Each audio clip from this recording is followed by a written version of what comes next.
It's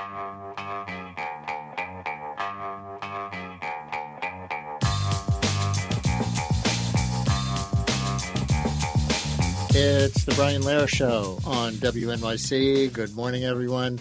And on this Independence Day Eve, we put together a show in keeping with the holiday, the 250th anniversary of the adoption of the Declaration of Independence. As if you didn't know, on July 4th, 1776. We'll hear from historians Edward Larson and Jon Meacham, and from A.J. Jacobs on his experiment with what he called living constitutionally. But we begin with the legendary documentary filmmaker Ken Burns and his longtime collaborator Sarah Botstein and their ambitious project, The American Revolution, pegged to the 250th anniversary year of the founding of the United States, July 4th, 1776 to July 4th, 2026, a quarter of a millennium. The war itself started in 1775, so we've actually passed that 250th anniversary, of course. The documentary series comprises 6 episodes on PBS.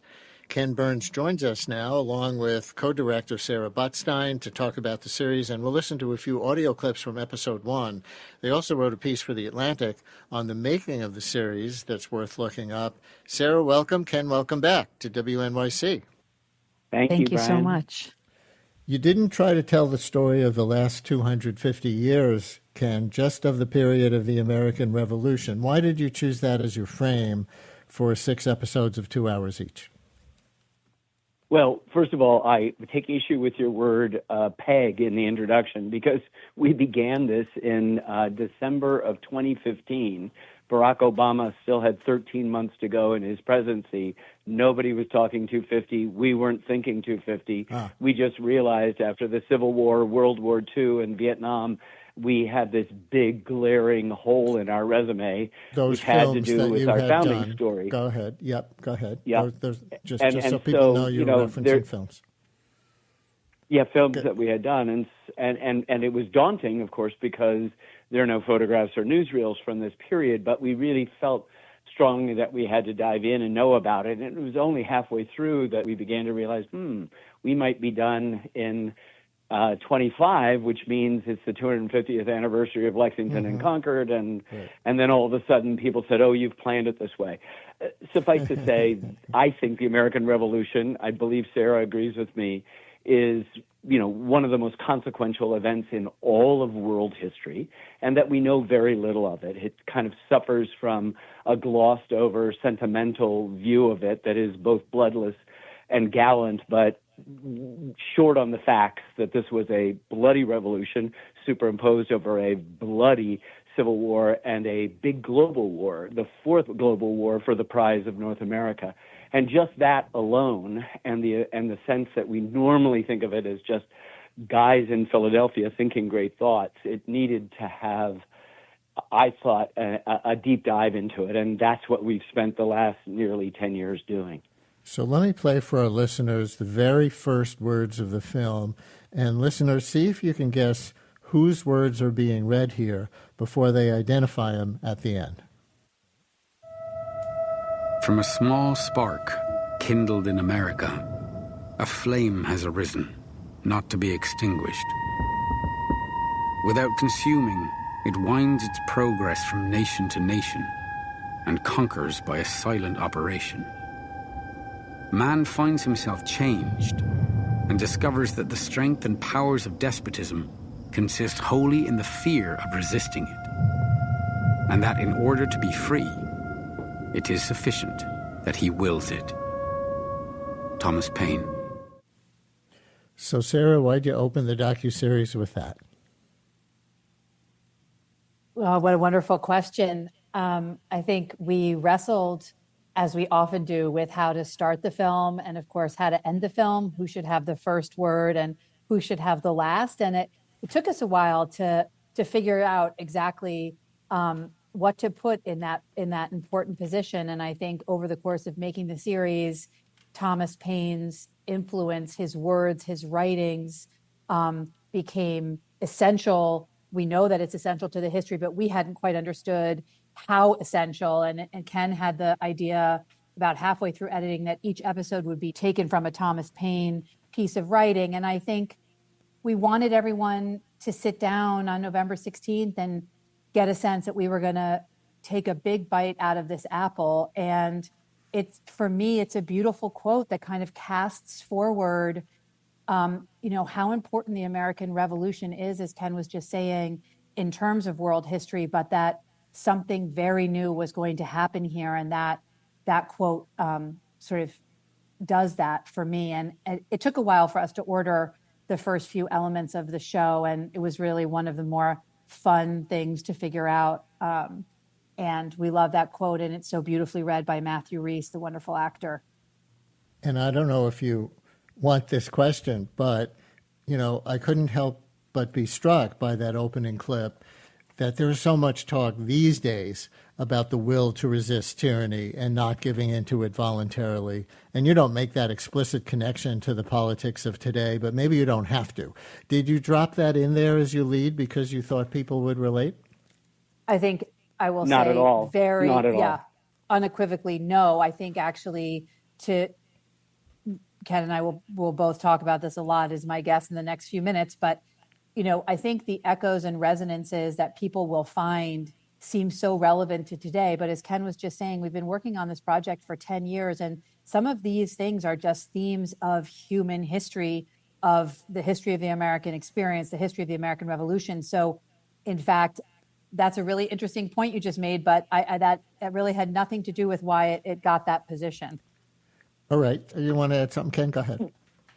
I think Sarah's hiding her light under the bushel. It's her genius to move that quote from the middle of the introduction, just a few minutes later, to the opening as a way to sort of set it up. But one of the disciplines we've had, not just for this film, but for every film we've worked on for me for the past 50 years, has been that discipline of not sort of erecting these neon signs, sort of pointing and saying, isn't this so like today? I mean, there's a moment later on in our fourth episode when a wife of a German general is coming to join the Battle of Saratoga, and she's worried that Americans eat cats. Now, if our film had come out last fall, everyone would be saying, oh my goodness, you must have put that in. I think it will just pass over and will just be a funny anxiety on the part of Baroness Riesdale. So we consciously make sure. We know that every film will always rhyme, as Mark Twain suggested, in the present, because, as Sarah said, human nature doesn't change. And the American experience is, we're fraught right now, almost in a Chicken Little moment, about how the sky is falling and how divided we are. Well, we're way more divided during the American Revolution, where loyalists are killing patriots and patriots are killing loyalists, and British soldiers and their hired guns, the Germans, are killing us, and Native Americans are trying to figure out which side to ally with. Enslaved and black and free black Americans are trying to do the same thing. Women are involved. Spain and the Netherlands joined France in the effort against Britain, and their effort is sort of half-hearted when it comes to trying to establish a Republican government, but very committed to the defeat of the other monarchy in Britain. So it is got so many moving parts that if you spend any time focusing on these temporal things, you've done your audience and yourself as filmmakers a disservice. So let's go right on to another clip. This is just 2 minutes into episode 1 as, in a way, the timeline of the story begins. In the spring of 1754, the celebrated scientist and writer Benjamin Franklin proposed that the British colonies form a similar union. He printed a cartoon of a snake cut into pieces above the dire warning, "Join or die." A few weeks later at Albany, New York, Franklin and other delegates from 7 colonies agreed to his plan of union, and then went home to try and sell it. But when the plan was presented at the colonial capitals, each of the individual legislatures rejected it, because they did not want to give up their autonomy. The plan died, but the idea would survive. 20 years later, "Join or die" would be a rallying cry in the most consequential revolution in history.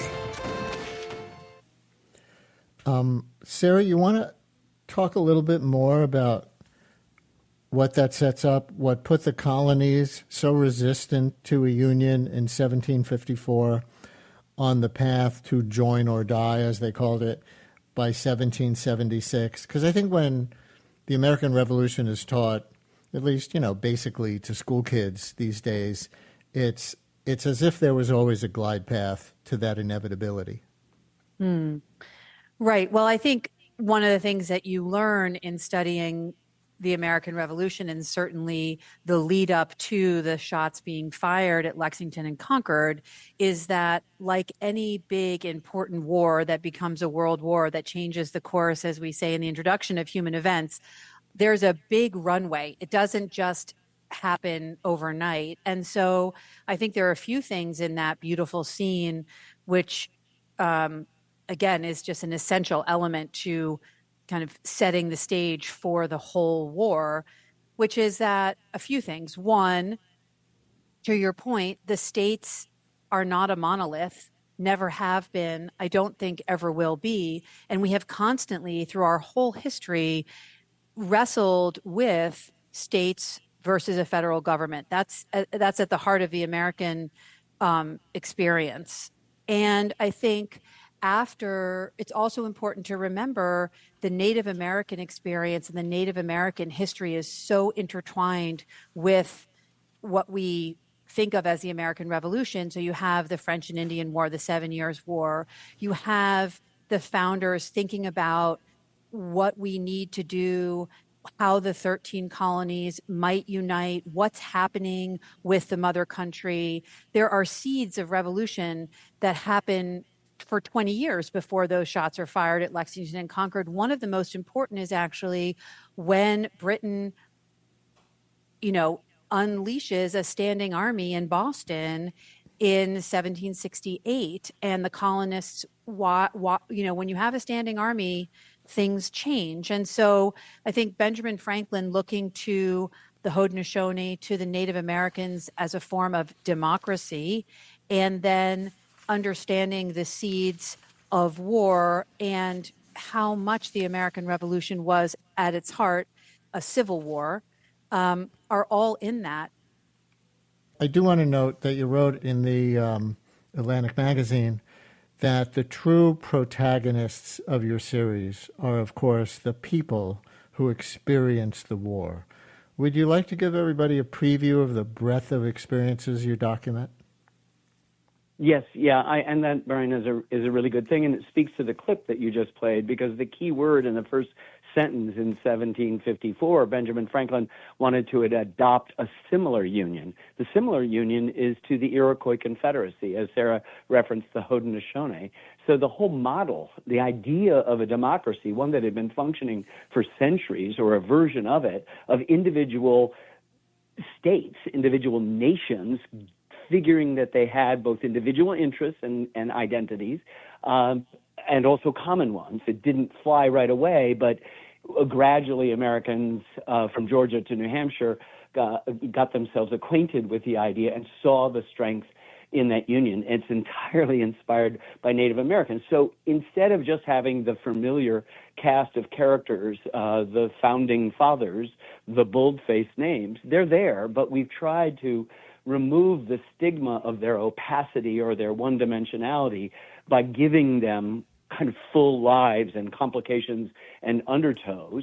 And at the same time, we want to introduce you to literally scores of other people. A 14-year-old kid, John Greenwood from Boston, who enlists at age 14. And down in Connecticut, Joseph Plum Martin, the ripe old age of 15, joins the Patriot cause. We follow the exploits of loyalists, one of whom, John Peters, ends up killing his best friend in the Battle of Bennington, who's on the other side, a best friend who has run him almost through with a bayonet, and he is, as Peters says chillingly, obliged to destroy him.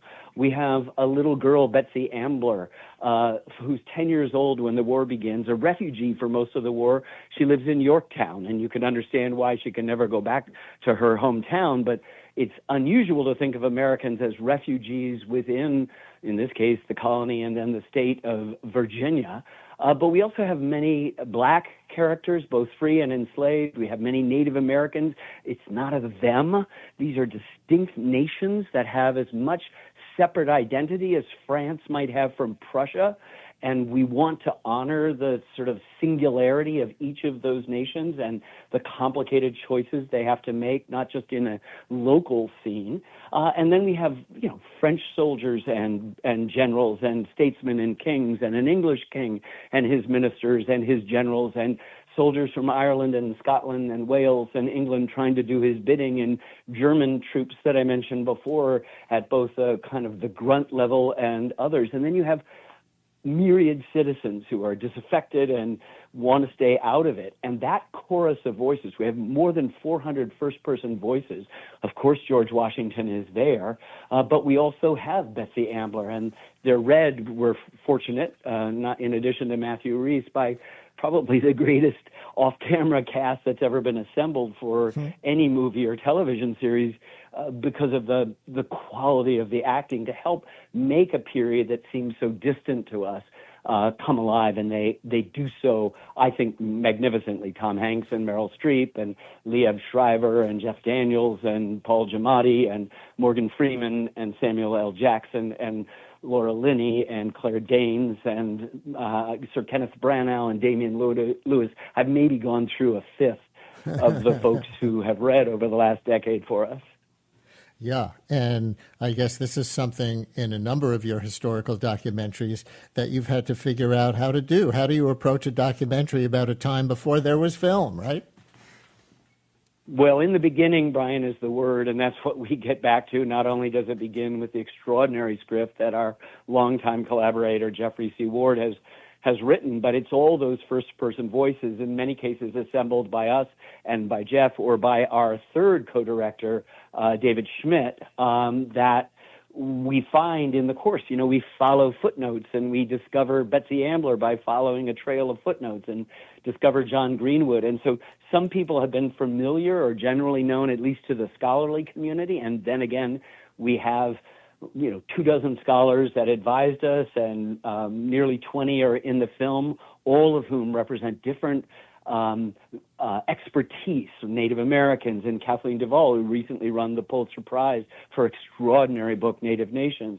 Or it might be their teacher, Alan Taylor, or the great Gordon Wood, now retired from Brown, and his teacher, the late Bernard Bayland, who, because we've been working on this for so long, we had the chance to interview, and then filming all across this beautiful territory. The biggest star, as Sarah likes to say, is the landscape itself, beset by weather no one knew was coming, by the distance the British could never appreciate, by the sheer beauty and variety of it that permits people to disappear and reappear if you're a patriot guerrilla waging war in New Jersey or in South Carolina, the real guerrilla actions of the war. And listeners, if you read their Atlantic piece about the making of this documentary series, The American Revolution, you'll see that it begins with a meditation on the weather of that time in the Revolutionary War years, and the weather while they were making the film. So it's a good read, which I recommend. Monk in Brooklyn, you're on WNYC with Ken Burns and Sarah Botstein. Hi, Monk. Hi, thank you for having me. I was just, I've been watching your documentaries since I was a child, and it's always struck me how amazing it is that you can compile so much information to get the kind of the whole picture. And I was just curious as to what that process is like. Where do you have a team? Do you what's the extent of the process of gathering all this information and then organizing it and applying it to the documentary? The first thing I'd say is that you would presume, Monk, that this is an additive process. It's subtractive. We have 40 times the material we collect as what's used. So Sarah can describe what's a fairly handmade film and the team that puts together and why it takes a decade. Yeah, I love a few things about your question. One is that central to the work we do is collaboration. We are a team in the truest sense of the word.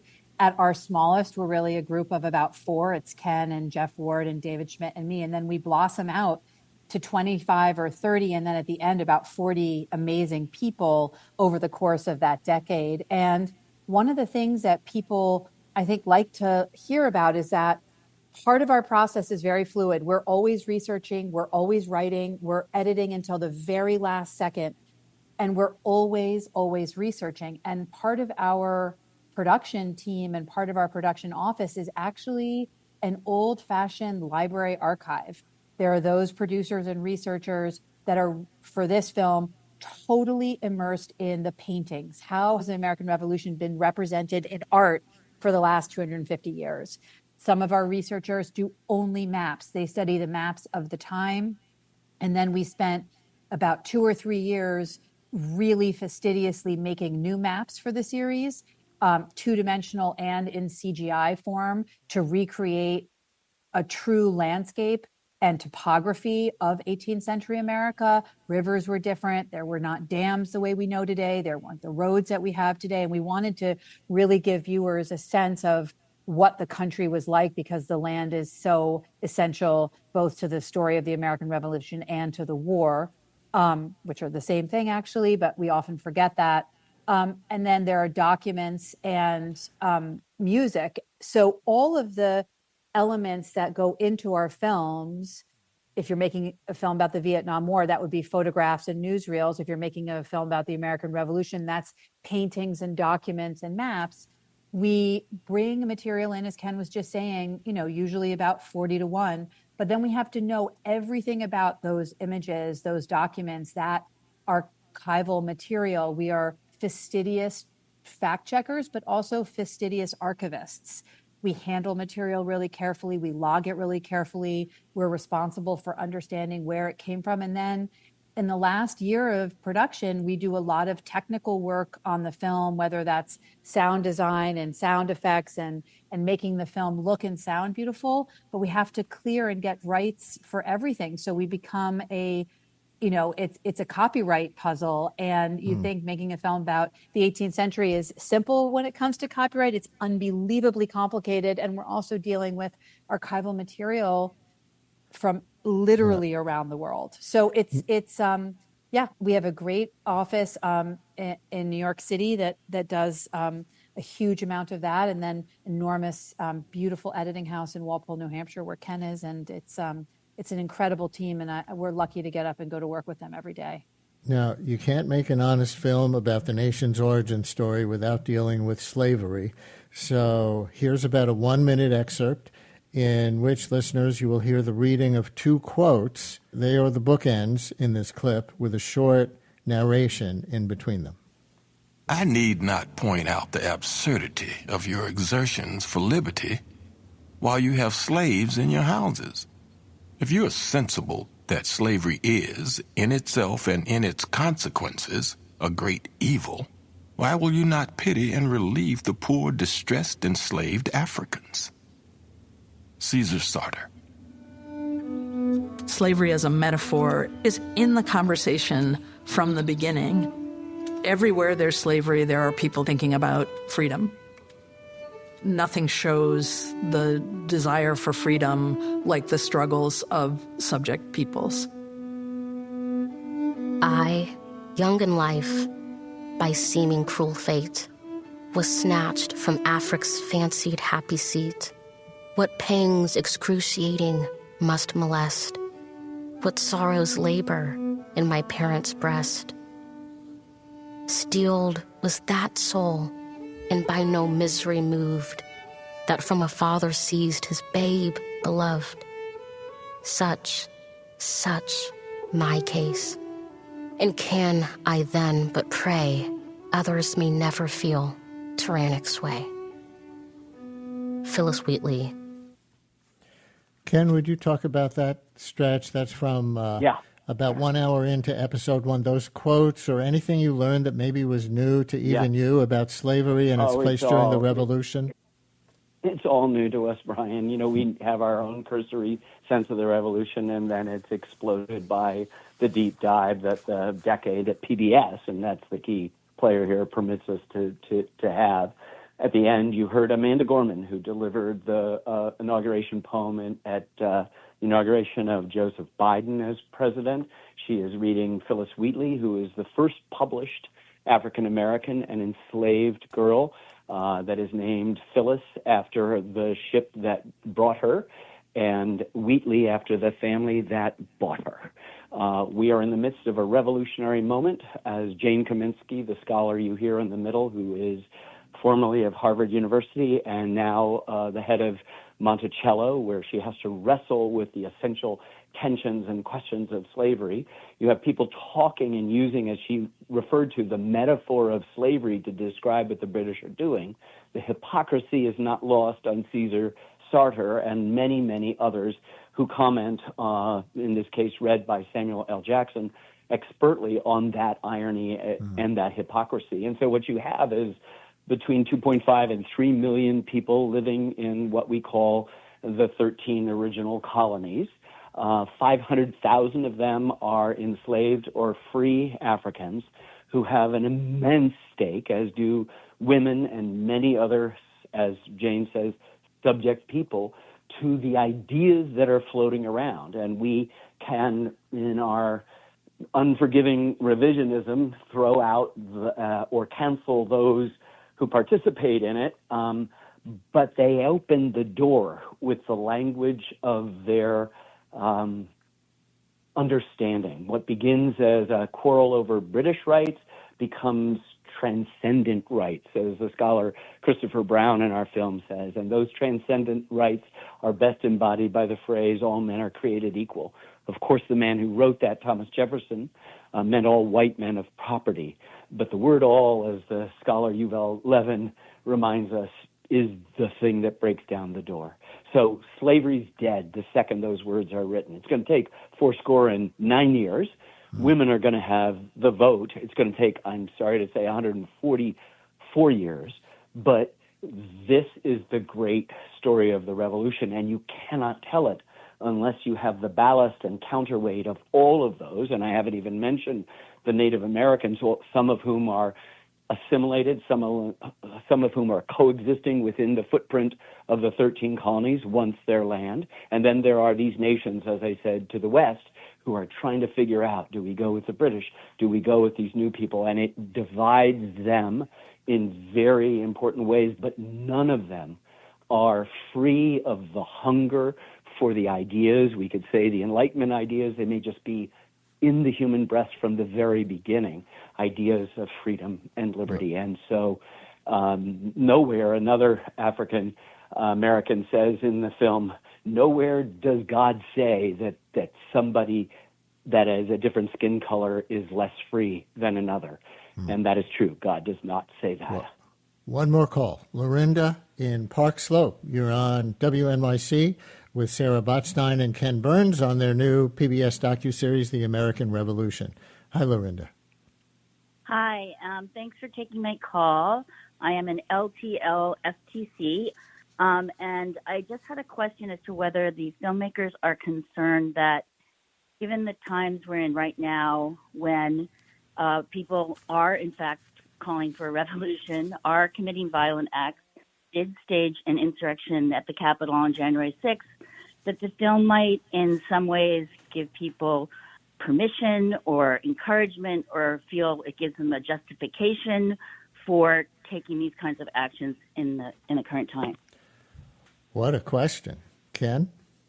It's a wonderful question. Maybe Sarah, too, would respond. I think when someone is in crisis, you reach out to a pastor or a professional who wants to know who are your parents, what was the circumstances of your childhood. And you begin to go and sort of reassemble a productive narrative by going into the past. There is nothing scary. There's nothing, no permission given in the film, but there's nothing scary about investigating where you began in order to know where you are and potentially where you're going. I mean, your question could have easily gone in another direction.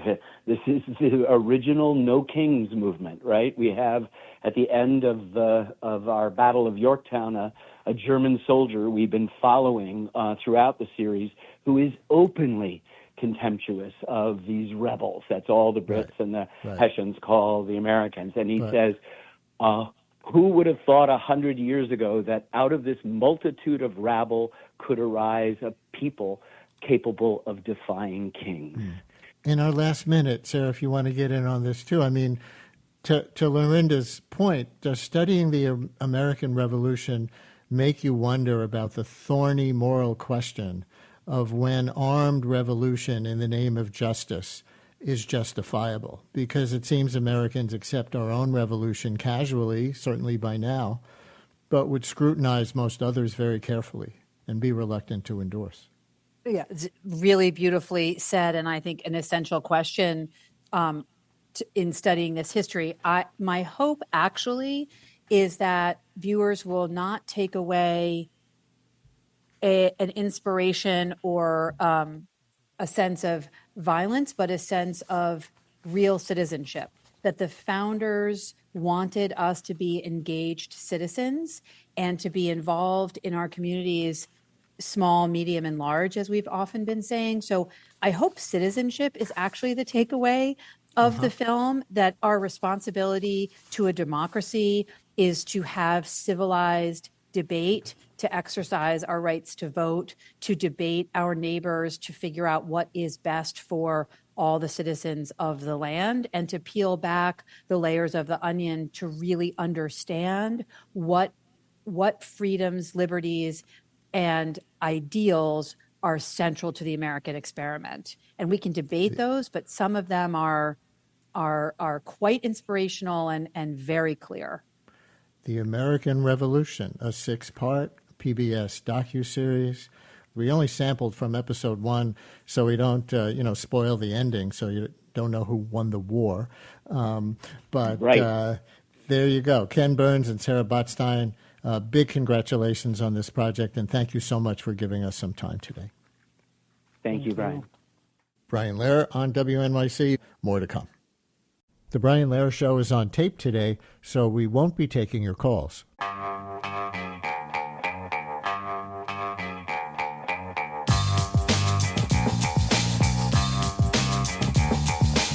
Brian Lehrer on WNYC, now one of the nation's great historians of American presidents and of the major themes of American history overall, Jon Meacham, who in 2022 published a biography of Abraham Lincoln. He's written books about Presidents Andrew Jackson, Franklin Roosevelt, Thomas Jefferson, and George H.W. Bush, and of Abraham Lincoln with his 2022 book, And Then There Was Light, Abraham Lincoln and the American Struggle. His new book shares that theme. It's titled American Struggle, Democracy, Dissent, and the Pursuit of a More Perfect Union. Jon, it's always an honor to have you on the show. Welcome back to WNYC. Thanks for having me. Appreciate it. I see that the words American Struggle appear in the title of both your new book and your Lincoln book, Abraham Lincoln and the American Struggle, and now American Struggle. What do you mean by American Struggle? The perpetual, perennial debate and conflict that we have in the country between our worst instincts and what Lincoln called the better angels of our nature. I think the country is as subject to this human tension as we all are. I know that if I do the right thing 51% of the time in a given day, that's a pretty good day. And I probably don't have as many of them as I would like. I don't want to drag you into that, but I suspect you might have some sympathy or appreciation of that. The struggle is, can we live into and make real the aspirations of the Declaration of Independence, or are we going to become a people controlled not by generosity and the rule of law, but by selfishness and appetite. And I think it is a minute to minute, hour to hour, day to day, year to year unfolding battle. And we will talk a lot as we go about the current moment. But let's take some particulars from history to help set it up, because that's what you do. In your Lincoln book, for example, I think one of the things that you might call a struggle is that he was against slavery, but he wasn't an egalitarian or an abolitionist. Can you talk about that complexity of Lincoln in that respect, being against slavery but not an abolitionist or egalitarian? Absolutely. And it's very hard to put your mind back there, right? I mean, if you're Abraham Lincoln, you're against slavery. He was against slavery, but in a very specific 19th century way. He was anti-slavery, which meant he did not want slavery to be expanded. And the expansion of slavery was seen as essential to its ongoing survival, right? I mean, the people in what became the Confederacy were eager to expand their reach. It was called the Golden Circle. Remember the Knights of the Golden Circle, and the center of the circle was going to be Havana. 4 presidential administrations heading into Lincoln's had tried to annex Cuba because the slavery would become the economic engine of a region, a circle, ultimately a nation in the secessionist view, that really would scrape at the top Richmond and go all the way down into the Caribbean. So there was this imperial vision of slave owning. Lincoln understood that. He wanted to stop it. The way to stop it was to stop the expansion of slavery. That said, as he said in his first inaugural to slave owners, you have nothing to fear from me, because he was not going to interfere with it where it already existed. And so that's a complicating element to the story, not to diminish in any way or to be self-righteous about Lincoln, but that is part, as you say, of this struggle. And he was not someone who actually really, I don't want to say what he envisioned, but he certainly didn't expect the kind of multiracial, integrated democracy republic that we live in today. You know, that's only been founded, we're all going to be talking about the 250th for the rest of the year. Mm-hmm. And I love that. I love anyone talking about what happened in 1776. But let's be very clear. The democratic, lowercase d, institution or country that we live in now really only dates from 1965 with the Voting Rights Act and the Immigration and Nationality Act. And with respect to Lincoln, you write in your Lincoln book about solutions he was willing to consider or embrace, like mass deportation of Black Americans to Africa or the Caribbean. Maybe he really believed in such things. Maybe he was just being pragmatic with respect to what he thought white audiences might agree to in exchange for ending slavery. But did his set of beliefs evolve during his presidency to get from where you described him in 1860 to the Emancipation Proclamation, for example? There is this trope in the Lincoln story, which is that he grew and changed. He did grow.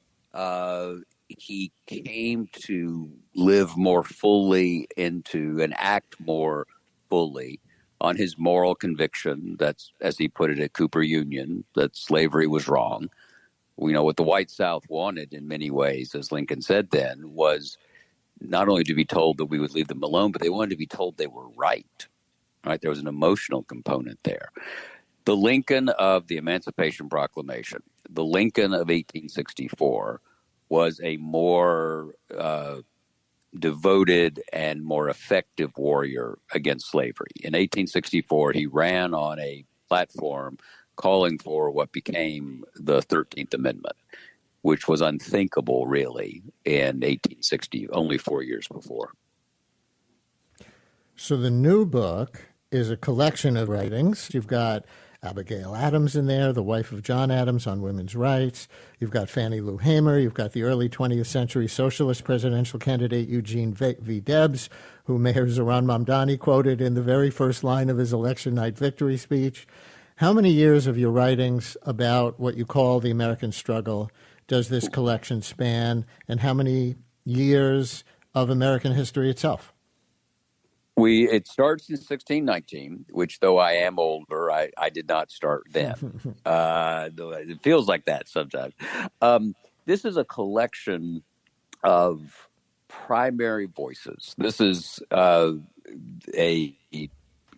chorus, if you will, and chorus suggests harmony, so perhaps that's not the right metaphor, but it is a convening, as we say now, of formidable, important, often overlooked and marginalized voices about who we are and who we ought to be.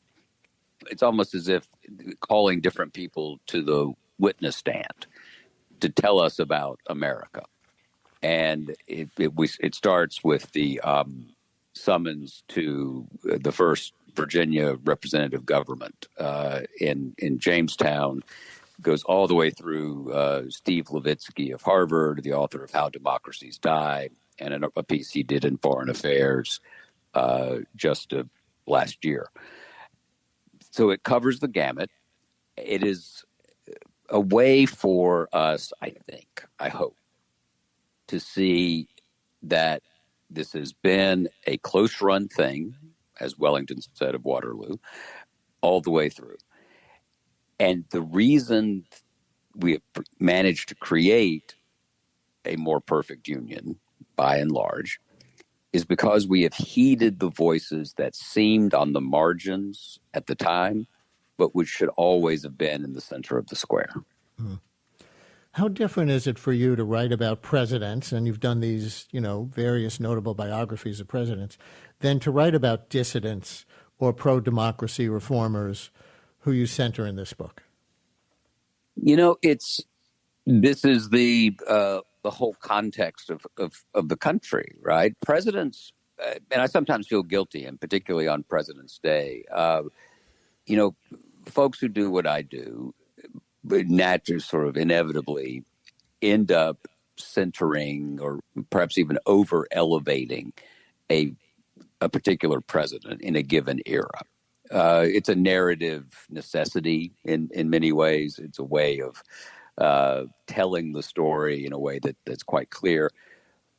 But presidents are both constrained and liberated by those in the polity of that given era.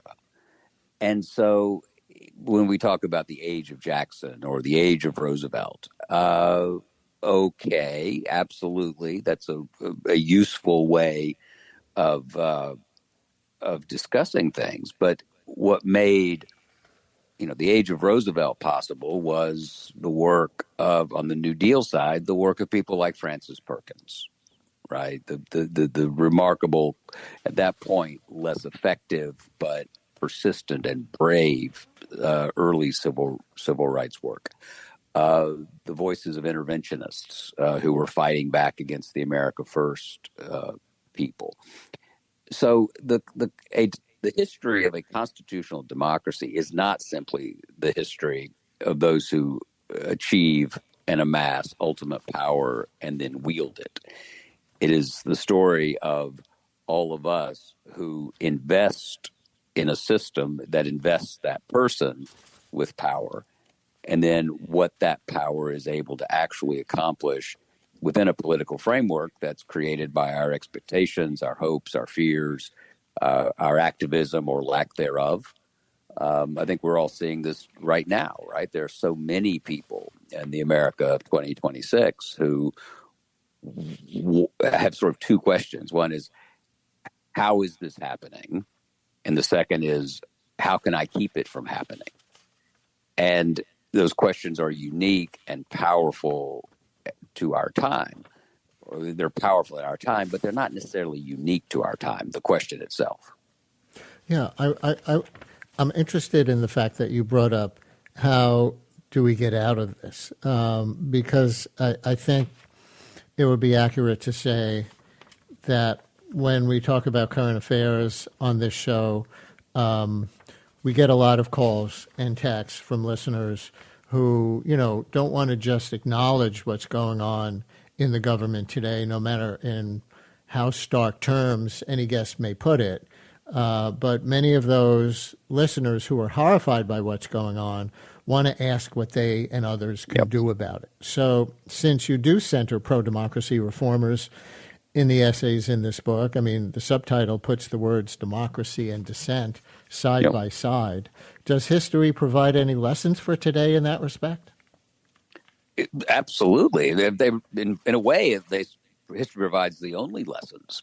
And the only lessons that I can think of, and correct me if you think I'm overstating or missing something, is dissent from if there is a prevailing consensus or a prevailing power structure that is doing things which you as a member of the Democratic Covenant, again, lowercase d, find to be out of sync and undesirable, then the insight and the power of American constitutional democracy is that you take your stand within that arena against that prevailing course of action, and you seek to manufacture opinion that will translate itself into votes and a climate that will stop, reverse, reset, pick your verb, that prevailing course of action. That's what citizenship is. That's what democratic citizenship is. Look, we haven't been invaded by aliens. Alien life forms from outer space did not come into the United States in 2015 and create this decade. Right. This is the fullest manifestation of many perennial forces that are always present in the American body politic. It's just that at our best, we've managed to make those forces ebb as opposed to flow. And right now they're flowing. And so what does history tell us? Well, history tells us that until 20 minutes ago, right, until 1965, we lived under some forms of functional apartheid in my native region, in the American South and elsewhere, until 1965. Mm-hmm. If you want the best example, the most vivid example, is look at the civil rights movement, the freedom movement for Black Americans in the middle of the 20th century.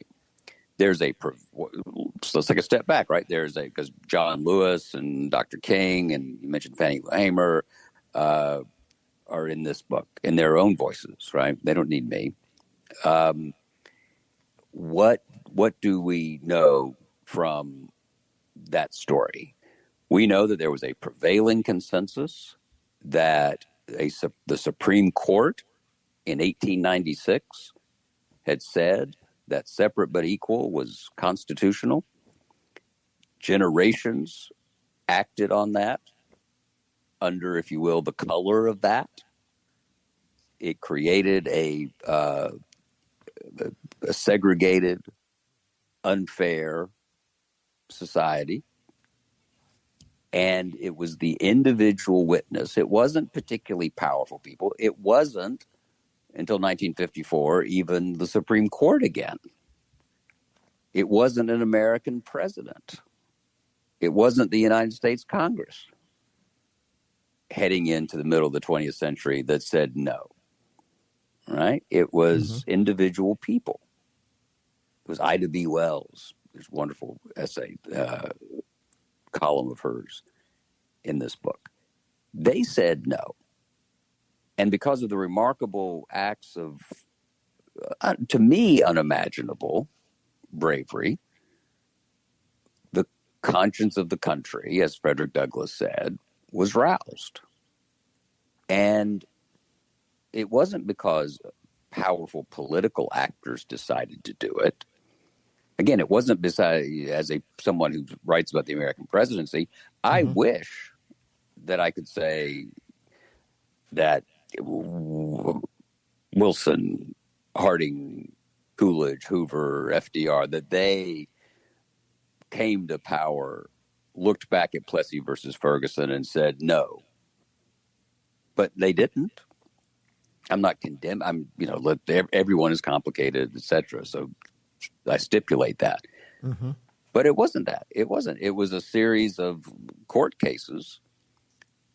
And then a Chief Justice appointed by Dwight Eisenhower, only because of the unexpected death of the Chief Justice, Fred Vinson, in September 1953, that by May 1954 creates a unanimous verdict. And even then, it took 10 more years for the Civil Rights Act to pass and 11 years for the Voting Rights Act to pass. And so what the Supreme Court was doing in 1954 was unusual and vivid, and it was a force of the rule of law. And so the rule of law can play this role. Individual agency, protest, dissent can play this role. And there's rarely one factor. And I think that's going to be true today, honestly. I think it'll be the institutions. I think it'll be individual citizens that will say, no, we are not going to be an authoritarian country for long. We'll continue in a minute with presidential historian and historian more generally, Jon Meacham. His new book, American Struggle, Democracy, Dissent, and the Pursuit of a More Perfect Union. Stay with us. It's a Best of Brian Lehrer show on tape today, so we won't be taking your calls.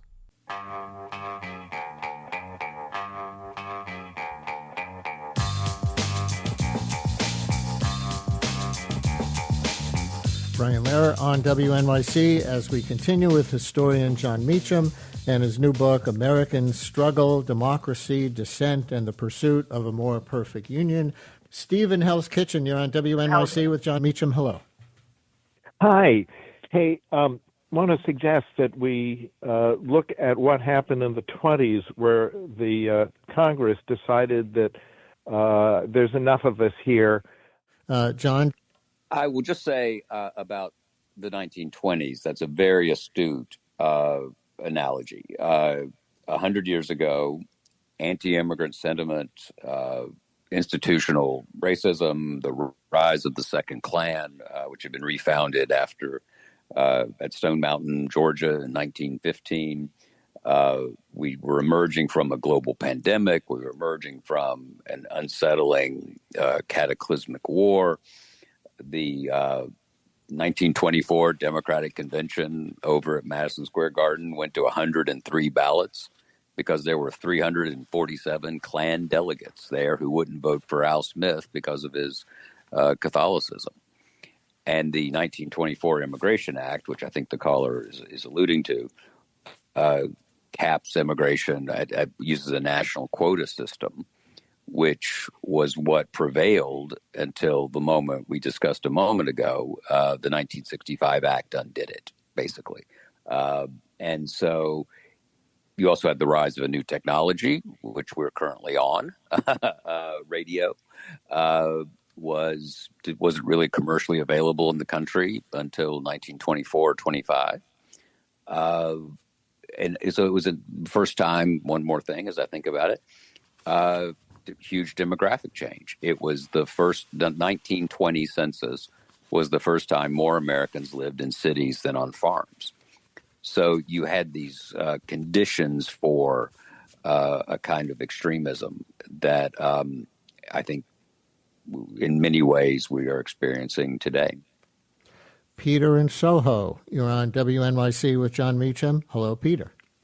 Hello. Thank you for taking my call. I just have one brief question. I would like to ask Mr. Meacham to imagine that today is 75 years from now, the year 2101, and you've just completed a history of the Trump years. What would be the title of your book? Oh, my goodness. 75 years from today. That means it would have been, over and digested, and whatever was permanent from it would have been permanent. Whatever was rolled back from it would have been rolled back from it. So that's a tall order for a historian. But, John, have you ever given that any thought? I weirdly do think like this, although I will say this. If I'm publishing a book in 75 years, that means the Jetsons underestimated the possibilities of the future. So that's a caveat. What we don't know, and this is a vital question, was this an exception or did it become the rule? And the title of that book would be determined. Would it be the beginning of what became a 75-year run with a broken social covenant and a constitution that proved incommensurate to the challenges of the 21st century? Or was this a cautionary season? And I certainly pray it is the latter.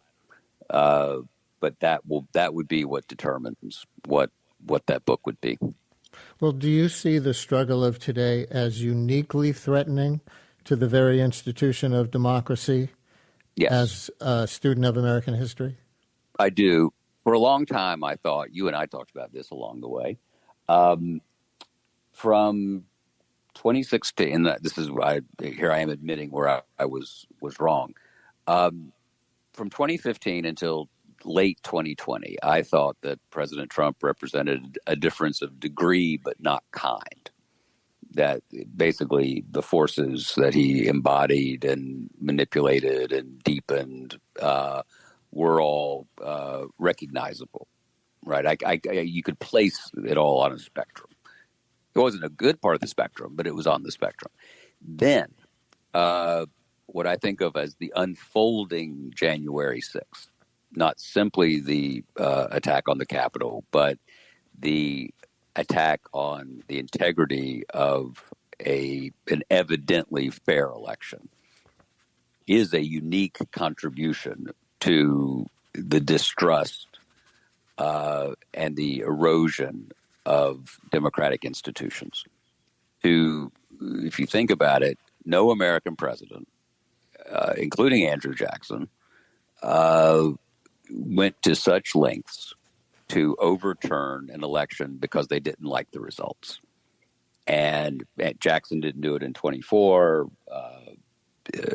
Hubert Humphrey didn't do it in 68. Richard Nixon didn't do it in 1960. Hillary Clinton didn't do it in 16. Most notably, Al Gore didn't do it in 2000. I think we will be living with that virus that President Trump introduced into the body politic for a long time to come. And that is a unique threat. So on this difference of degree and difference of kind, the terms you just used, I wonder how far you fear that may go. I went to see an exhibit at the Poster House in Midtown Manhattan called The Future Was Then, The Changing Face of Fascist Italy. And it was mostly displays of poster art that Mussolini used to help consolidate his power and push the fascist idea. But there was also text accompanying the art, including some quotes that were pretty chilling to a contemporary person who went to that exhibit without making any reference explicitly to anything here today. I'll say they did not say, this is a lesson for Trumpism or anything like that. It was a poster art exhibit called The Future Was Then, The Changing Face of Fascist Italy. But let me read a few of the lines that were in the text surrounding the art. The party rejected the view that violence is inherently negative or pointless, and instead focused on political brutality as a path to national rejuvenation and manifest destiny. In this case, the creation of a new Italian empire as an imperative. Another one, a Mussolini quote that was up on the wall: fascism should be more appropriately be called corporatism, because it is a merger of state and corporate power. And one more, it was a Leon Trotsky quote. that was up. Art, it is said, is not a mirror, but a hammer. It does not reflect, it shapes. And on that one, I'm thinking of the imperative Trump felt to change the Kennedy Center, or maybe the way he felt art has been used as a hammer by the left. But do you see any parallels in the way the current administration or the movement behind it are operating, or is that too much of a stretch? I think those with eyes to see and ears to hear have an obligation to use the kind of critical thinking and capacity for reason and render their own decision. They don't need me to tell them what to think. Look at what's unfolding, listen to what is being said, and render a decision about whether this is the direction in which you want the country to go. I've made my decision. I've been very clear. I think that I believed and argued that it was not worth the risk to reelect President Trump in 2024 because of the reasons I laid out. I'm not a Democrat. I'm not a Republican. I've voted for candidates of both parties. But I have done what I'm recommending, right? I have looked, I have listened, I have thought, and I don't think there's any doubt that people who fully engage with the historical sensibility, informed by historical sensibility, will come to a conclusion that this is not the direction in which people devoted to, in their hearts and in their minds, to an American experiment informed by the Declaration, shaped by the Constitution. This is not the direction we want to go in. Jon Meacham, presidential historian who has written books about Andrew Jackson, Franklin Roosevelt, Thomas Jefferson, George H.W. Bush, and for this moment in history, a new book, a collection of his writings called American Struggle, Democracy, Dissent, and the Pursuit of a More Perfect Union. Thank you for joining us, Jon. Brian, thanks so much. The Brian Lehrer Show is on tape today, so we won't be taking your calls.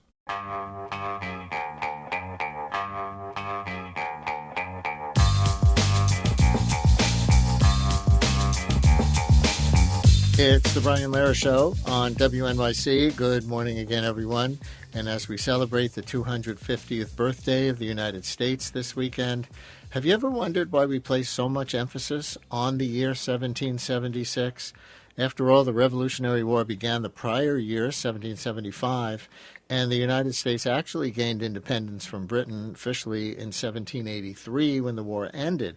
One might even argue that the implementation of the Constitution on March 4th, 1789 is a more accurate birthday for the United States government. So why is 1776 the year we observe as the founding of this country? Pulitzer Prize-winning historian and Pepperdine University professor Edward J. Larson has written a book on this very question. In Declaring Independence, Why 1776 Matters, Larson guides readers through the pivotal events that transformed British subjects into Americans, created a framework for today's Republican, that's small r, Republican states, turned the tide of the war effort, birthed American values, and fueled later quests for racial and gender equality. He joins us now to make the case that 1776 still matters. Professor Larson, great to have you. Welcome back to WNYC. Thank you for having me back, Brian. And your retelling of 1776 begins right on New Year's Day with a cataclysmic event in Virginia, the burning of Norfolk. What led to this incident, and why did it become a pretext for independence, as you call it? Thank you. Your introduction captured exactly my thesis, as it were, why 1776 matters. Because we always talk about the spirit of 1776. We really don't talk about the spirit of other dates you gave, like 83 or 1775, even though they're important too. And I'd like that you focus on the bombardment of Norfolk and the burning, the destruction of Norfolk. Norfolk then was the second largest town in the American South, the key to the entire Chesapeake. And three things happen in January. And I guess to set it up, before that, yes, we were fighting. We'd been fighting. The Americans had been fighting the Patriots. They weren't Americans yet, but the Patriots were fighting the British over taxation without representation, really since 1765 in the Stamp Act crisis.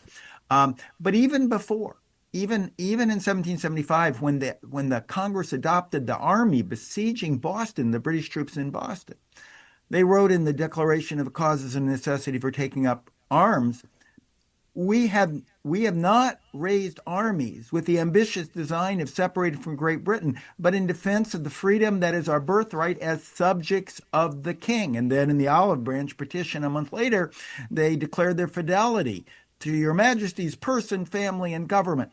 What changed in 1771? And it begins with that bombardment you talk about. What I did for my book, I wanted to find out why 1776 mattered. So I went back and read all the newspapers, at least all I could get a hold of, throughout the whole year, the American newspapers. And I read the letters of the leaders, which are published, like Washington and Adams and Jefferson, and on, and then also of soldiers in the field. A lot of those are available. The soldiers in the field from 1775 and 1776. And what I found, that three things happened in January that upended everything.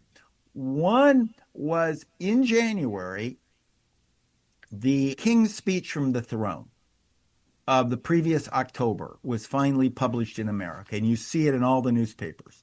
And in it, the King declares the Americans, the patriots, in revolution, and he vows to send 20,000 new troops and the largest navy ever assembled by the British to that date. And these ships were just countless. They so filled New York Harbor that they joked that you could walk from one side to the other on the decks of the ship. And then thousands and thousands of German mercenaries. That received, Americans heard that. They no longer could trust the king as for them. They received word of the bombardment of Norfolk. Norfolk was, as I said, one of the most important ports in America. And it was just destroyed by what the Americans described as a British bombardment and the resulting fire. Now, the previous year, the British had done that to Falmouth up in Massachusetts, or what's now Maine, Portland, and Charlestown in Massachusetts. But those could be seen as the activities of a rogue captain. Not so Norfolk. That was British government policy. And then finally comes out on January 17th, Thomas Paine's Common Sense. So I want to talk about that with you in detail. Everybody hears about Thomas Paine's Common Sense briefly, I think, in like middle school history class, and I'm so glad you wrote more about it in the book, and I want to get into that. But I want you to back up just a little bit. If the Americans had not declared independence in 1775, why were the Brits bombing here, and what were the Americans fighting for? The Americans said they were fighting for their, well, to put it right in their language, in defense of the freedoms that is our birthright as subjects of the king. They were fighting taxation without representation. They were fighting Parliament. They were fighting the Declaratory Act. But they were declaring their submission to the British Empire and being subjects of the king. They just wanted their assemblies in each of the various colonies, like Virginia or New York or Massachusetts, to be their representative assembly, and then that would pass bills, but they would all be subject to the royal governors and to the king, and they would view themselves as entities like Scotland had been before the Acts of Union.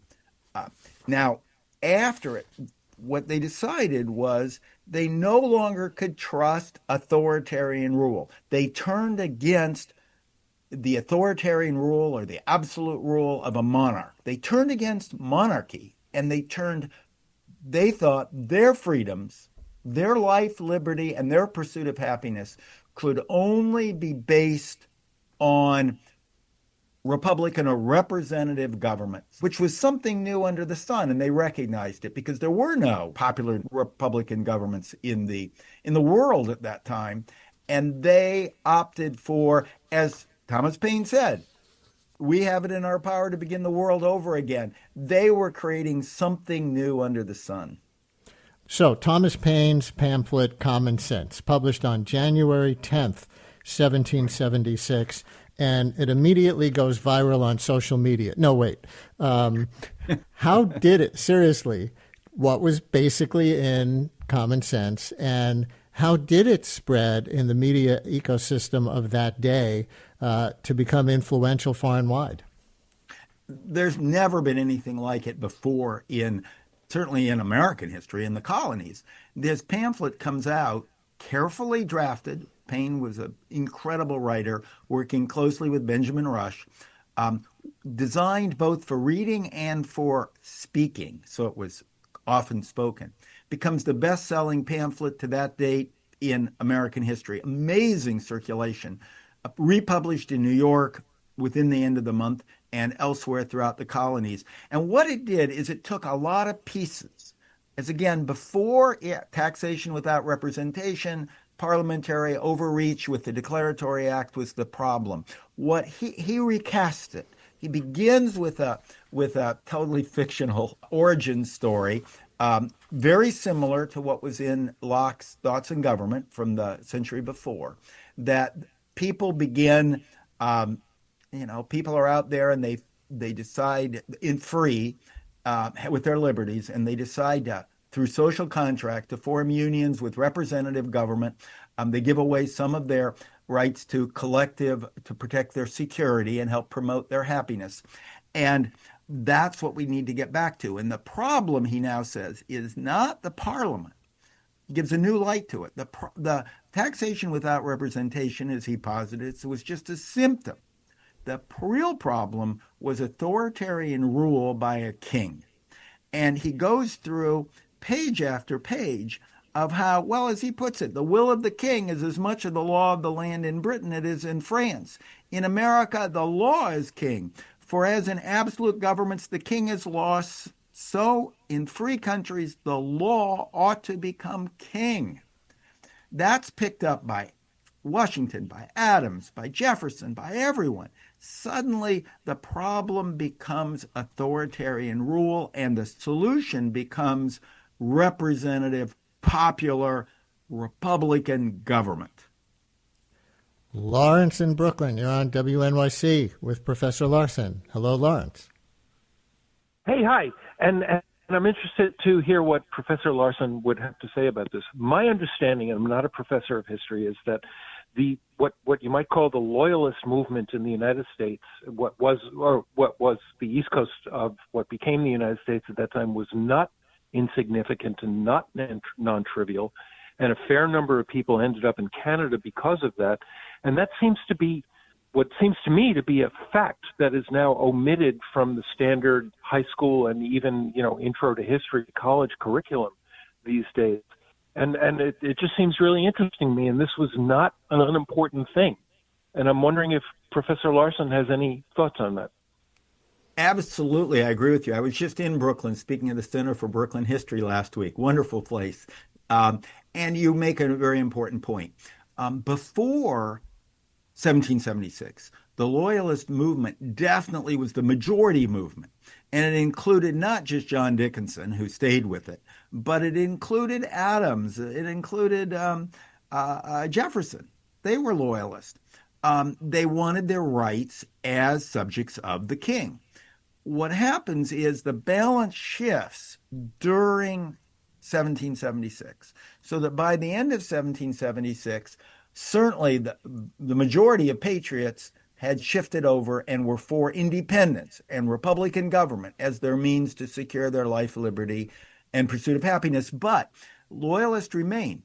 There were a significant number of Loyalists in your area, in both Staten Island, which was filled with Loyalists and welcomed when the British sent the Armada over starting in June of 1776. They were welcome to Staten Island. There were also many Loyalists, not in Brooklyn, but across that ridge that went down there, the Heights of Guan, as they called them, sort of east of Prospect Park in Long Island.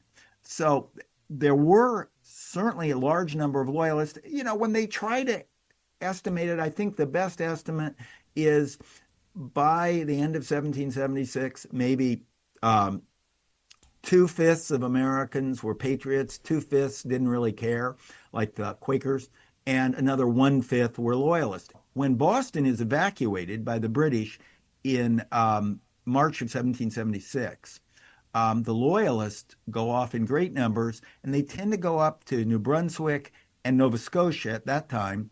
In the South, the loyalists from Savannah and Charleston will be moved down to British Florida and the Bahamas.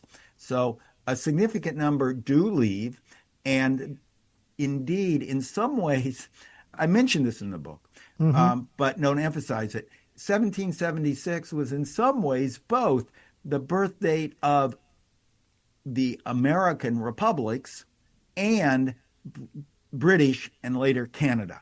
Because Canada, during the beginning of 1776, defeats invading American troops and sends them back and becomes a center for loyalists and a center for British loyalty. So Canada can claim the same birthday if it wants to. And it was also in 1776, your book reminds us, that the 13 colonies became individual states with separate political entities. Why did John Adams push the colonies to come up with their own constitutions?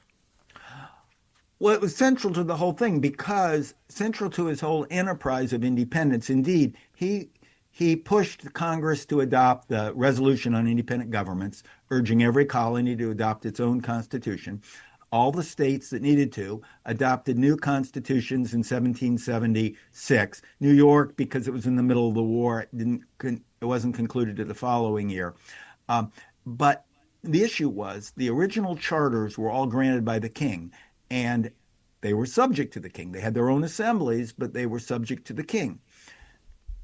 Adams believed, and Congress agreed, that each of the former colonies, now states, needed a republican constitution that moved sovereignty. Well, I can't say it better than North Carolina did in its Constitution of 1776, which was modeled on the writings of Adams in Thoughts and Government, in my opinion, his most important pamphlet that came out in May of 1776. It begins with all political power is vested in and derived from the people only. Now that's new. All the charters, sovereignty is based on the king. Think back then. I mean, you can read Shakespeare. When he writes Henry IV or all the other wonderful historical plays, when they refer to the King of France or the King of England, they don't say the name Henry IV. They say England. They say France. Yeah. And the king is, the state is me, Louis XIV says. That's the way they thought. Now, in America, in these 13 republics, all political power is vested in the people only. The people become sovereign. That, more than anything else, was the American experiment. And so can you explain the term as it was used then, republicanism? Today we hear that word and we imagine the political party and what it represents in the 21st century. Listener asks in a text, why Republican government and not Democratic government? Republican government was representative government. The party later borrowed the term. Democracy was then connected in Greek theory with total, more like New England town meetings, and you couldn't do that at a colony level. Total, everyone directly involved. Representative government, which is what is described in Locke's second treatise on government, which was an important document, and also described in Thomas Paine's Common Sense, is where the people are sovereign and choose their representatives to rule. So power is primarily vested not in an executive. The power is primarily vested in an elected assembly or Congress, an elected body that is truly representative. They stress free, frequent. In this case, all the states had annual elections of legislators, free, frequent elections where the people rule through elected representatives. That was their idea of what Republican government was. So my book usually uses the sentence, representative government because that captures it better. But both John Adams in Thoughts in Government and Thomas Paine in Common Sense, and then in their writing of the new constitutions, Jefferson and Mason in Virginia, Benjamin Franklin in Pennsylvania, they were in the middle of a war, and they devoted enormous time to writing these states' constitutions as, well, I think Jefferson said it best. When he was spending time in June, when we thought he was writing the Declaration of Independence, which he ended up turning out in a day or two, when he spent most of his time working on the Constitution of Virginia, he wrote, "In truth, it," meaning the Constitution of the state of Virginia, "in truth, it is the whole object of the present controversy. For should a bad government be instituted for us, in future it would have been well that we'd accepted the first bad one offered from beyond the waters," that's England, "without the risk and expense of contest." That says it all. That's what 1776 was about. New state constitutions, republican government, and the rule of law. My guest is Edward J. Larson, Pulitzer Prize-winning historian. His new book is Declaring Independence, Why 1776 Matters. And Wendy in Springfield, New Jersey. You're on WNYC. Hi, Wendy. Hi. I just have two questions. Number one, I want to know what the professor thought about what I've read, that one of the other reasons that the Patriots went to war with England was that they heard they were going to end enslavement of Africans, and they didn't want slavery to end because it was an economic, engine of the whole country. And two, that they also heard that the British were going to stop them from pushing west of the Mississippi River and continuing to genocide the Indians. Wendy, thank you so much for your call. What about the continuing slavery as one reason for the revolution, Professor? Yeah. Why don't I just take her questions backwards so I remember them? She talks about the West, and that's an easy one. She's absolutely right. One, it was the overreach of Parliament, and it was taxation without representation, certainly. It was a declaratory act, but the Quebec Act, where the frontier was ceded to the now British after the French and Indian War, the now British Canada, when they got the Ohio country, when the colonists thought they had won it by fighting, colonists contributed an enormous number of troops to the French and Indian War. And they were fighting for the frontier because Americans in general felt that their future, what made them different, their economic opportunity lied on the frontier, and that was taken away. So the West is true. But now let's get back to our first point that you wanted to raise, Brian, and that's the role of slavery. I just recently published a book, American Inheritance, Liberty and Slavery at the Birth of the Nation, where I discuss that point in great depth, and I do discuss it in this book as well. That slavery had always been illegal in Britain. It was okay in their colonies if the colonies adopted a law, and all 13 colonies did by law have chattel slavery, as did the even richer British colonies in Barbados. That's actually where it began. Chattel slavery began in Barbados and then was carried up first to South Carolina late in the 1600s and on to Virginia early in the 1700s when they adopted the Virginia slave code. What had happened was in the Somerset decision early in the 1770s, the British courts had ruled, led by Lord Mansfield, had ruled that if a British subject in the New World, such as Charleston, the case actually involved an important British official who was from Virginia and went back to England. He was a tax collector, and he was being attacked under the attacks of the Stamp Act. And he went to England with his enslaved house servants. And the English courts freed them. They said, slavery is illegal in England, and therefore you can't own your enslaved people. And that case was not an isolated case. The case was defended, the rights of Stuart, the fellow from Virginia. He was defended by a consortium that put a lot of money behind it of Carolina and Virginia planters who now were incredibly wealthy, and they were often going to England. Often they sent their sons to England to become lawyers. And they wanted to take their house enslaved people. And England ruled you couldn't. As soon as that enslaved person steps foot on England, they're free. And the Americans rallied against it. It says, wait, you're treating us as second-class citizens. We're just as much British subjects as somebody in England. And if we properly own an enslaved person under the laws of South Carolina or Virginia or Massachusetts, we should be able to take it to England.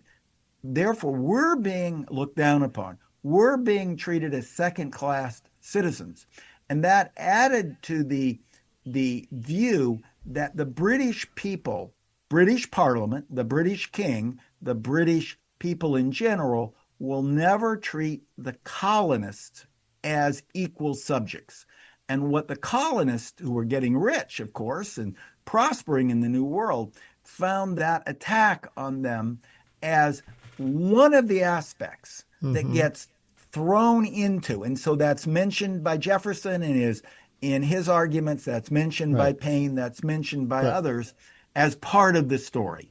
But there's a difference between being able to take an enslaved person with you to Britain, and Britain, while it still ruled the colonies, was going to outlaw the slavery of Africans here.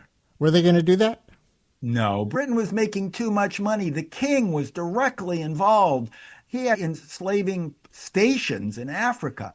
The British ships were carrying most of the enslaved people, and they were getting rich on the products of enslaved labor, the sugar in the Caribbean. And don't just think of the 13 American colonies. You've got to think of Barbados and Jamaica and the enormous resources, the wealth. An enormous percentage of the British Empire's foreign trade was sugar from the Caribbean. Really they weren't going to end. They didn't have any realistic theory. And I've read, with my earlier book, I have read every document, every argument, every letter. They weren't afraid that Britain would end slavery in the colonies. They were afraid we're being treated as second-class citizens by the British. As slavers. Huh. How ironic. Edward J. Larson, chaired professor of history and law at Pepperdine University, author now of Declaring Independence, Why 1776 Matters. Thank you so much for sharing it with us. Brian Lehrer on WNYC, more to come. The Brian Lehrer Show is on tape today, so we won't be taking your calls.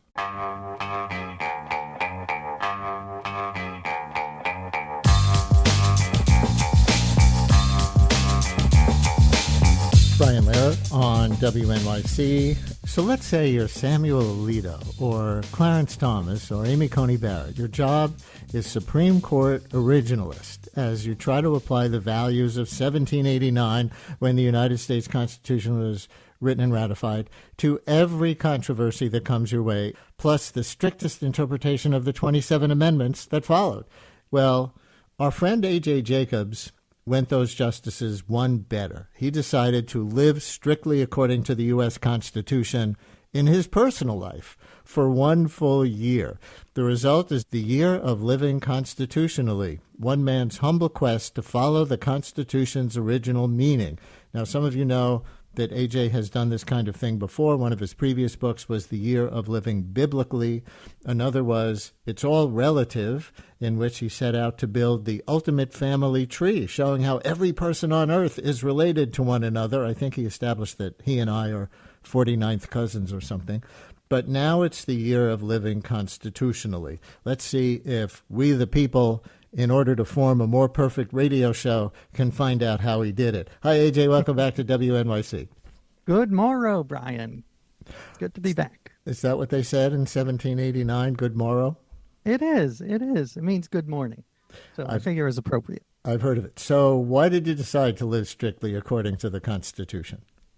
Well, you mentioned a little in your introduction, but I realized a couple of years ago I had never read the Constitution. I knew the preamble, the We the People part from Schoolhouse Rock, thank you, but I had never read the whole thing, and yet every day on the news I would see how this 230-year-old document was having a huge impact on how Americans live their lives was still the center of urgent debate.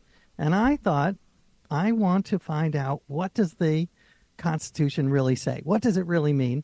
And the way I like to understand a topic, as you mentioned, is to dive in, to immerse myself. So that's what I did with the Bible in my book, The Year of Living Biblically. I followed the 10 Commandments, but I also grew a huge beard. And I thought, okay, I'm going to do the Constitution the same way. I'm going to follow the original meaning, become the originalist. And I did. So I carried a musket on the Upper West Side of New York for my Second Amendment.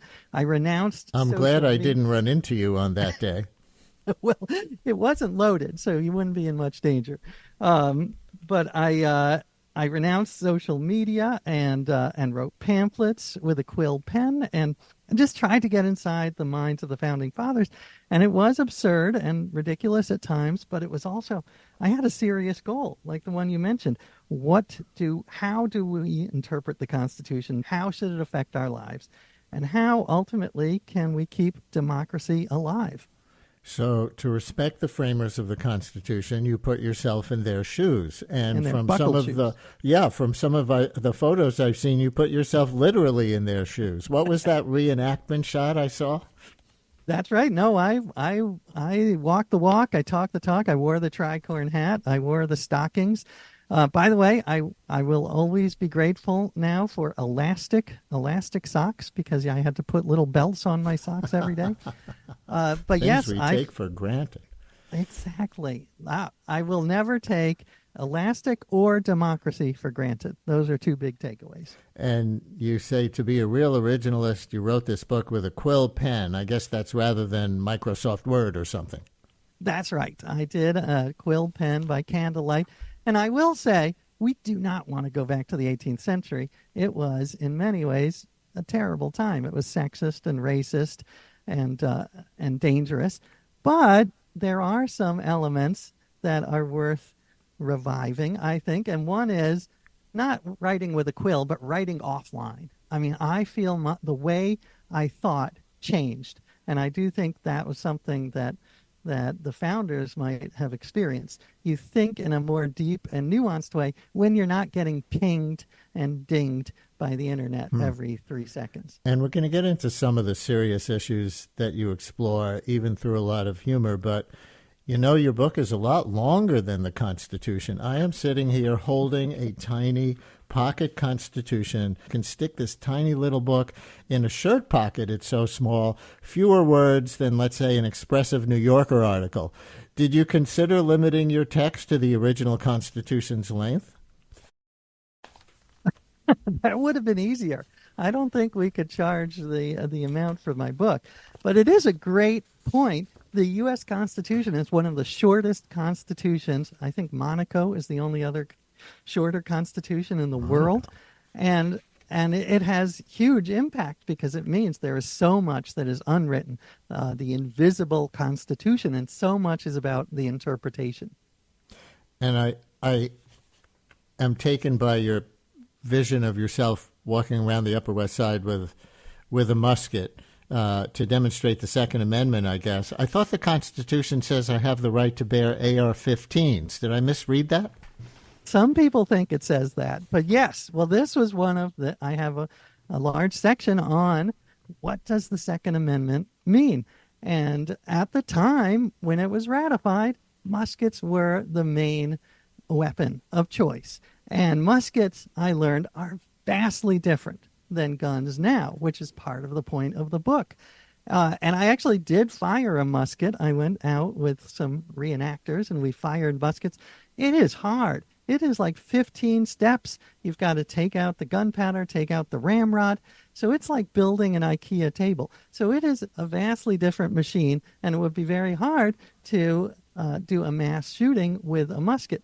So this is one source of debate. On the one side, you have gun rights advocates who say, well, it just says arms. That means every arm. And trying to restrict it, that's like saying the First Amendment only applies to wooden printing presses. But the other side says, no, these are two vastly different machines. And it would be as if you had a law saying that wheeled vehicles are allowed on this street. And at the time, wheeled vehicles were carts and bicycles. Now we have Mack trucks. Is that the same? Should we be evolving and changing the law with this vastly different technology? My answer is I do think yes. It is a big theme of the book is this originalism, where the most important thing is the original meaning of the words versus this idea of pluralism or pragmatism or living constitutionalism. How much we need to evolve the meaning of the words because the morals have changed. Listeners, if you're just joining us, our guest is A.J. Jacobs, author now of The Year of Living Constitutionally, One Man's Humble Quest to Follow the Constitution's Original Meaning. So, again, lest we give people the wrong idea, now that we've established the tone of how you often present, you do get serious about many things regarding the Constitution in this book. So, for example, to go back to what you were just saying, it's not just Trump and the authoritarian right who say, terminate the Constitution. He has said that. There are a number of legal scholars on the left who say we should really scrap that old thing and start over because, as you delicately put it, it was written by wealthy racists who thought tobacco smoke enemas were cutting-edge medicine. So do you analyze the most seriously flawed underpinnings that haven't been addressed by amendments? Absolutely. Yeah, as you say, I hope it's an entertaining book, but it also has very serious points. And one of them is, what do we do with the Constitution? Do we scrap it and start a new one where people on both the far left and the far right are advocating for that? That makes me very nervous because I don't know what's going to come out of it. But the other option is we are stuck with this Constitution, which has some amazing parts. It was, in some senses, the big bang of democracy, even though it was a very narrow democracy at the time. But they wanted it to be changed. That's why they put in the fifth section where you can make amendments. The problem is they didn't think it would be so hard to change. They didn't anticipate this two-party system. So it is almost now impossible to change the Constitution. So what do we do with that? Because we are stuck with some very problematic anti-democratic mechanisms from the Constitution that they put in there to make it less democratic because they didn't trust the people fully, like the Electoral College. And the Electoral College has caused massive problems. So I'm going to drink some of my, that's my okay. Madeira. I'll jump in. Did they have a alcoholic beverage of choice that you discovered in your research about constitutional originalists who originally wrote the Constitution? Absolutely. They were fans of Madeira, was their main one, which is a fortified wine. One shocking thing was they were day drinkers and night drinkers. There was a lot of alcohol going on. So I am impressed that they actually got stuff done with the amount that they were drinking. Could the Constitution or elements of it be challenged in court on the basis that the people who wrote it were drunk at the time? That is a novel legal strategy. I would support it if you want to try. And you draw attention to the tension right in the little preamble to the Constitution between individual liberty and the general welfare. What jumped out at you there? Well, back then, I think that they were much more aware of that balance than we are. And some of my favorite legal scholars talk about how we almost fetishize individual rights, and that the founders and many other countries didn't believe that's the best way to go. So you shouldn't have an absolute right to say anything you want at all times. Shooting down when someone's speaking, you don't. You could say, "Oh, I have the right to shout them down." But what about the other rights? The rights of the speaker, the rights of the audience, the right of the theater to make a living. So that is a different way of envisioning rights that I think is a little more balanced and something we could get back to. Yes, I'm going to read the whole preamble to the Constitution now because it is so short and people may not have heard it in a long time or read it. from the tiny little print in my tiny little pocket Constitution. We, the people of the United States, in order to form a more perfect union, establish justice, ensure domestic tranquility, provide for the common defense, promote the general welfare, and secure the blessings of liberty to ourselves and our posterity, do ordain and establish this Constitution for the United States of America. So there's the general welfare clause, which kind of suggests something more communal, even though so much of the Bill of Rights has to do with rights for the individual. Right. And I think that they would have had a Bill of Responsibilities to balance the Bill of Rights, because it was such but it was so assumed. It was so ingrained that you had a responsibility to your community, your country, whether that's the bucket brigade and putting out fires or being a part of the militia. And I think that is something that we could recover. And there's a movement now to write family constitutions. You write a constitution for your family, and I have teenage sons. So in addition to the Bill of Rights, like they can sleep late on Saturday, a Bill of Responsibilities. And I do think that sense of civic responsibility would make our democracy stronger. Here's a very provocative thought from a listener on your whole exercise of living constitutionally, living your personal life according to the strict language in the Constitution for a year. Listener writes a simple one-sentence question. Could a black person do this same exercise? Because a black person would probably have to go get themselves enslaved somewhere. Well, I do follow the amendments as well, and thankfully there's the 13th, 14th, and 15th amendments. But it is, I definitely wrote about race relations, which of course is a huge part of the Constitution. And I found, again, there are two ways you can view this. So there is, before the Civil War, you had William Lloyd Garrison, one of the famous abolitionists. He said, the Constitution is a pact with the devil because it endorses or condones slavery. And he literally burned the Constitution on stage in front of thousands of people. Originally, Frederick Douglass was on his side. They were allies. But somewhere in the 1850s, Frederick Douglass made a turn. And he said, instead of burning the Constitution, let's use it, because it contains the seeds of what America should be. It contains the seeds of liberty and equality. It says it in there. And what we have to do is make America live up to the promissory note. That's what he called the Constitution, a promissory note. And that is what Martin Luther King used the same language. Obama used the same language in a great speech about race. So it is fascinating whether you should, like you said earlier, do we scrap the Constitution or do we try to make it live up to its best principles? Clint in Westchester, you're on WNYC with A.J. Jacobs. Hi, Clint. Yeah, trying to simulate living as they did by merely wearing some shoes that are somewhat uncomfortable and carrying an unloaded musket, getting down the street, getting some weird looks. What about going to an outhouse? What about chopping firewood? Picking up eggs and things like that. Yeah, what about that, AJ? I did the best I could, and I used an outhouse, and I did chop wood, and I joined the Revolutionary War reenactors, the 3rd Regiment of New Jersey.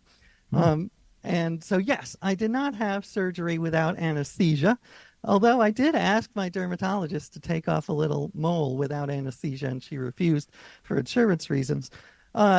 And so I never claim I'm actually inside the mind of the Founding Fathers.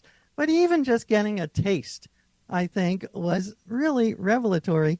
And as I mentioned, there were many horrible things about the past, and we don't want to go back. And this was one way of reminding me. But at the same time, there were parts of the past that we might want to revisit, like writing with a quill, or writing offline, I should say, or... this was my favorite part of the whole experiment, recapturing the joy and awe of Election Day and the fact that we have democracy. Oh, yes. Chapter 1, what you call Article 1, is, what's the exact title? I voted like it was the 18th century? Right. And in some ways, of course, we don't want to go back to that because black and indigenous people and women were not allowed to vote. But for the privileged few who could, it was a day of celebration. It was, I won't say it was Coachella, but there was music and there was rum punch and there were farmers markets and election cake. So I started a movement to revive election cakes, and I had people all over, including New York, lots of New Yorkers, bake election cakes, bring them to the polls, and our catchphrase was "Democracy is sweet," and people were. It was so moving. I was moved because it's such a dark time. There's so much cynicism and nihilism and despair, but this one positive act sort of was like a wedge in the door. I said, and this made me optimistic that we can take action and make democracy safe again. Carol in Wilton, Connecticut, you're on WNYC with A.J. Jacobs, author of The Year of Living Constitutionally. Hi, Carol. Hi. I just wondered if your guest had occasion to consult Ben Franklin's The American Instructor for his recipe to treat suppression of the courses, which was when women had missed their periods. So in other words, Ben Franklin had published the recipe for an abortion. Oh, my point being that our modern originalists are a little selective in their interpretation of what was original. Well, I think that is a very good point. The originalists on the court are cherry picking what they focus on about the original meeting. I did not get into that, but it's fascinating. I'm going to look into that. But even something like the First Amendment, the original meaning of the First Amendment, it was much more constrained. The founders, I love the freedom of speech, but I love the 20th century version and the 21st century, not the 18th century. There were state laws against blasphemy, against cursing, and they would never have approved of something like Citizens United that says the First Amendment protects political donations by corporations. They would have found that completely baffling. Do you write about Donald Trump in this book? Article 2 of the Constitution sets out the duties of the president, and Trump had this rather broad interpretation. Here's Trump from when he was in office in 2019.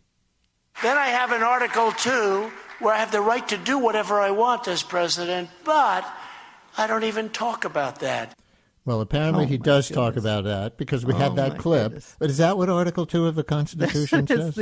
You read it. Biggest misinterpretation of the Constitution I've heard in a day. But the president, one of the things that would shock the founders is how powerful the president is now, both Democrat and Republican. The Congress was supposed to be first among equals, and the president was so much more constrained. War power was split up so that the Congress declared war and the president executed it. Congress did most of the foreign trade. So the fact that the president's power has increased to almost a monarchy is scary to me.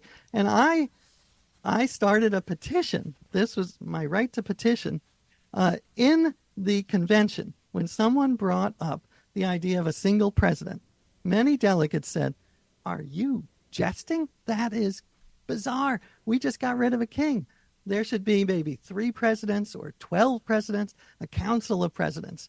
And so I thought, this is an interesting idea. And I wrote a petition and had hundreds of people sign it. I brought it to an actual senator in Washington who was very nice to me. I don't actually want 3 presidents, but I wanted to remind people that the president needs to be constrained. Last question. Now you've done a year of living biblically, a year of living constitutionally, a year of living by every strict piece of health advice for yet another book. Any ideas for what's next? Well, my wife is begging me to do something like a biography of Eleanor Roosevelt, or something that won't require her to board soldiers in our apartment. So I might have to bow to her wishes. A.J. Jacobs, The Year of Living Constitutionally. Thank you. Thank you, Brian. And that's the show for this 3rd of July. Enjoy your holiday, however you'll be pursuing happiness this weekend, with fireworks, barbecues, parades, whatever you have planned to commemorate the 250th anniversary of this country's founding and its promise, at least, that we were all created equal. Stay tuned for all of it.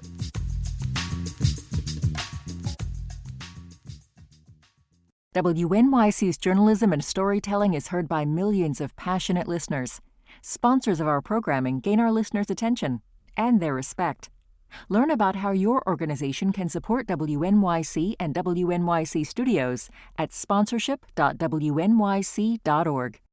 The United States is about to mark its 250th anniversary. And so, on the Global Story podcast from the BBC, we're telling surprising tales of American influence on the world stage and in ordinary people's lives all across the globe. We have this ability to export our story, and a lot of people have bought it. I feel like the American dream is alive but not well. From the BBC, it's the United States at 250. Listen wherever you get your podcasts or find us on YouTube.